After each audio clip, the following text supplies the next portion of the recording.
প্যানাসোনিকের micro ওভেনের একটা keypad model number. এটা পাওয়ার সাপ্লাই আমি খুলে নিয়ে আসছি, এটার পাওয়ার আসে না, এখানে পাওয়ার হচ্ছে এটা দুইটা হচ্ছে এসি লাইন এবং এটা হচ্ছে রিলে চলে গেছে। পাওয়ার দিয়েছি, এখানে এসি বোল্ট আছে কিনা, পাওয়ার লাইন দেওয়া হয়েছে, এখানে কোনো পাওয়ার আসছে না, ডিসপ্লে কোনো পাওয়ার নেই। আমরা এসি 230 আমরা পেয়েছি, এই ভোল্টেজ এখানে আছে, রেজিস্টার এই পাশে আছে, এটার ভোল্টেজ আছে 220 কিলো, কম পাবো ভোল্টেজ এই পাশে। কালার কোড একটা ফিউজ আছে, এখানে একটা কালার কোড দেওয়া একটা ফিউজ আছে, আমরা এখন এই ফিউজটা মাপবো। কিপ্যাডের কানেকশনটা খুলে ফেলি, আমি পাওয়ারটা নিয়ে আসবো, তারপরে আমরা কাজ করব। আমার ভিডিওটা ভালো লাগলে লাইক এবং শেয়ার এবং সাবস্ক্রাইব করে নেবেন এবং ইজি টেক ভিশনের সাথে থাকবেন। আমি এখন পাওয়ার এই পাশে নিয়েছি, আমরা এসি ভোল্ট মাপছি, এটা 230 ভোল্ট আছে, এখানে এসি ভোল্ট, এখানে ডায়োড হয়েছে, ব্রিজ ডায়োড হয়ে ফিল্টারিং ক্যাপাসিটরের ভোল্টেজটা আমরা মেপে দেখবো। ফিল্টারিং ভোল্টেজ পেয়েছি 319 ভোল্ট পেয়েছি, এখানে ভোল্টেজটা এখানে আসছে, কালার কোড ফিউজ আছে, এখানে ভোল্টেজটা আমরা মেপে দেখবো আছে কিনা। 319 ভোল্ট পেয়েছি এখানে, বা কালার কোড একটা ফিউজ আছে, এখানে ভোল্টেজ এই পাশে আসছে না, এখানে একটা কালার কোড একটা ফিউজের মতো ফিউজ আছে, এই ফিউজটা কেটে গেছে বা ওপেন হয়ে গেছে। আমি এখন এটাকে মেপে দেখব, এটা ওপেন, এটা দেখাচ্ছে, এটা শো করছে না। এই যে কালার কোড ফিউজের মতো কাজটা করবে, এটা খারাপ হয়ে গেছে। আমরা এখন এটাকে খুলে ফেলি, নুজ প্লাস দিয়ে ডিসচার্জ করে নিচ্ছি।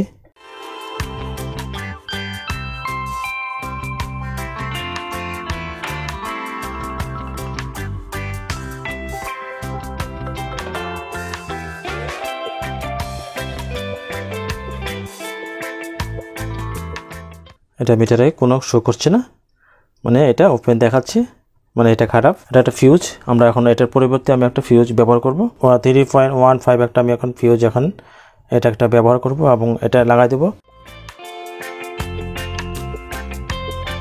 আমরা একটু রাং ধরে নিচ্ছে এর মধ্যে, হাতটার মধ্যে।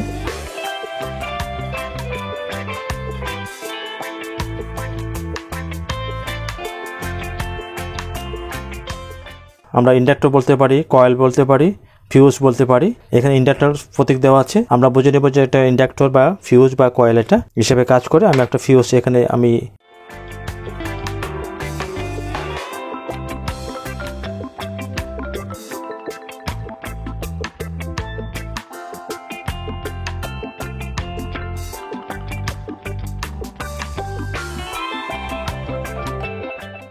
ফিউজটা আমরা এর মধ্যে ফিটিং করে ফেললাম। এই যে ইনপুট লাইন এই দুইটা, এবং এটা রিলে চলে গেছে, এদিকে এই লাইন চলে আসছে, মানে পাওয়ার চলে আসছে এখানে। আমরা বুঝতে পারলাম এই সার্কিটটা এখন ওকে হয়ে যাবে 12 ভোল্ট এবং এখানে 5 ভোল্ট। এই যেটা চপার ট্রান্সফরমারের, সেখানে আমরা এখানে ফিল্টারিং ক্যাপাসিটর আছে দুইটা, আমরা এই দুইটাতে আমরা ভোল্টেজ পাবো। আমি এখন ভোল্টেজটা মেপে নিচ্ছি, এই যে আমরা 12 ভোল্ট পেয়েছি, আমরা 5 ভোল্ট পেয়েছি, আমরা সার্কিটটা ওকে কমপ্লিট আছে, ভোল্টেজগুলো সব ঠিক আছে। আমরা এই ভিডিওটাতে ভালো লেগে থাকে লাইক এবং শেয়ার এবং সাবস্ক্রাইব করে রাখবেন এবং ইজি টেক ভিশনের সাথে থাকবেন।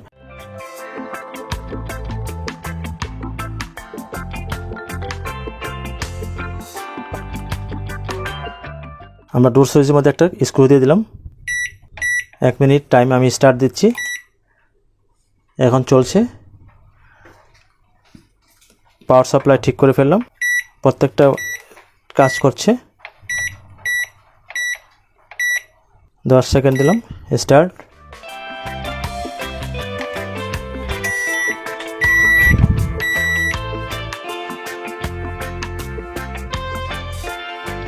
এটা খারাপ ছিল।